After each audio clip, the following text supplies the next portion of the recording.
Por primera vez en la historia del país se va a realizar una consulta popular en toda regla. Como mandata la Constitución, ese mecanismo de democracia participativa va a ser organizado por el INE con todos los estándares de seguridad, de respeto al sufragio que se despliegan en cada elección constitucional. Ya la Corte avaló la pregunta de la consulta popular. Ha habido un extenso debate público sobre la decisión del máximo tribunal, también sobre la claridad de la pregunta finalmente formulada y sus posibles efectos vinculantes, debate del cual esta autoridad no forma parte.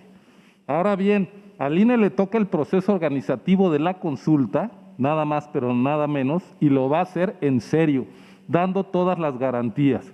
Sabemos que en el pasado cercano se le ha dado incorrectamente el nombre de consultas populares a ejercicios unilaterales que no estuvieron amparados en la Constitución federal o locales, como lo fue el caso del supuesto referéndum de la llamada Ley Bonilla en Baja California, otras consultas sobre cerveceras, termoeléctricas o la cancelación de una importante obra de infraestructura en el Valle de México, antes de que el gobierno incluso entrara en funciones. No fueron esos ejercicios genuinos de participación ciudadana, pues la pregunta no la avaló la Corte ni fueron convocados por el Congreso de la Unión como mandata el artículo 35 de la Constitución y por supuesto no los organizó el INE. Por esas severas deficiencias constitucionales y legales, en esos remedos de consulta no se cumplió ninguno de los principios rectores de la función electoral. No hubo padrón confiable, por lo que no se supo quién tenía derecho a participar, ni se aseguró el principio de un ciudadano, un voto. En cambio, en la consulta que va a hacer el INE, se va a utilizar el listado nominal con la misma seguridad y exigencia que en toda elección constitucional. Se requerirá presentar la credencial de elector vigente, se utilizará el líquido indeleble y los cuadernillos con los listados para que se tenga identificación plena de las personas en las mesas receptoras. En los ejercicios ajenos a la Constitución, quienes instalaron las mesas receptoras fueron los propios promoventes, así que quien contaba las boletas era juez y parte. En cambio, en la consulta del INE no será así. Se invitará a participar solo a las personas que se hayan desempeñado como funcionarios de casilla en la jornada electoral del 6 de junio. Para la consulta del INE estamos hablando de cerca de 320,000 ciudadanas y ciudadanos debidamente capacitados, designados conforme a la ley. Así, será necesario realizar solo una segunda etapa de capacitación ofrecida por cerca de 20,000 capacitadores electorales y supervisores.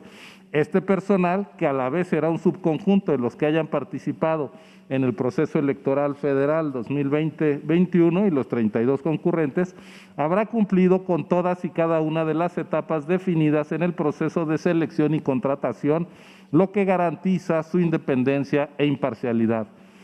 Además, no se requerirá de 6 funcionarios por cada casilla, sino solo de 3, pues las tareas de la mesa de recepción serán más ligeras. En aquellas disqueconsultas, las mesas de votación se instalaban al antojo del promovente. En una consulta constitucional, la instalación de mesas receptoras, que esperamos sean 104,000, se va a decidir en cada consejo distrital y en cada mesa podrán votar hasta 1,500 ciudadanos. Las mesas de la consulta organizada por el INE se instalarán en todas las secciones electorales del país a fin de respetar la cobertura territorial y, por tanto, ofrecer la misma posibilidad de participación a los ciudadanos vivan donde vivan. En las supuestas consultas a las que me he referido, no hubo urnas translúcidas, sino cajas de huevo. En la consulta genuina y constitucional se van a utilizar los mismos materiales electorales que se hayan empleado en la jornada del 6 de junio. Mamparas que garanticen la secrecía del voto, urnas transparentes, cajas paquete electoral que aseguren la inviolabilidad de los documentos, etcétera. En aquellos ejercicios no se tuvo garantía de la hora de instalación y de cierre de casilla, e incluso hubo particulares que se llevaron las supuestas urnas con votos depositados a sus domicilios para reanudar la votación al día siguiente. Eso de ninguna manera va a ocurrir en la consulta seria que organizará el INE.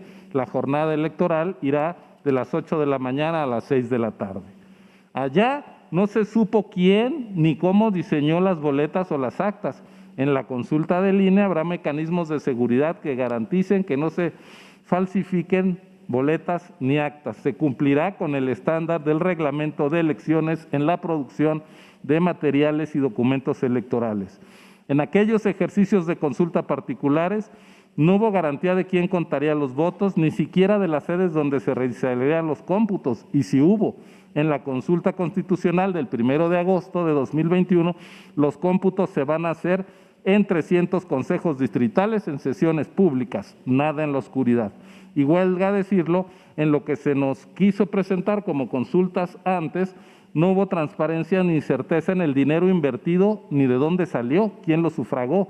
Fueron acciones privadas de particulares, no procesos hechos en apego a las normas del Estado democrático, donde necesariamente el ejercicio de los derechos ciudadanos es un asunto de interés público, organizado por instituciones públicas y con base en lo que mandatan la Constitución y las leyes. En suma, el INE se toma en serio la consulta y la va a hacer respetando los principios constitucionales en la materia. A fin de cumplir con todas las tareas encomendadas a este instituto, el acuerdo que hoy se presenta solicita una ampliación presupuestal de 1,499 millones de pesos. Esa cifra es posible porque se va a aprovechar la inversión que estará haciendo el INE para la elección de junio de 2021. Las economías de escala permiten que la consulta no sea tan costosa como si se celebrara en un año sin proceso electoral federal.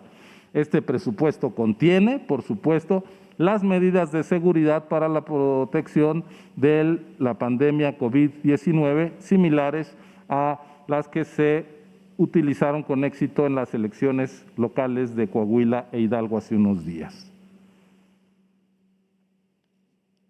Para que la ciudadanía conozca el desenlace de la consulta, se va a realizar los cómputos desde el propio día de la jornada electoral y no 3 días después. Como se ve, hacer una consulta en serio, es decir, tomar en serio los derechos de los ciudadanos, requiere recursos y necesariamente esos recursos tienen que ser públicos, pues lo contrario sería apostar por la privatización de la democracia, es decir, por la negación de la democracia. El INE no responde por la pregunta de la consulta, no está en sus manos, pero el INE va a garantizar que se trate de un ejercicio democrático auténtico.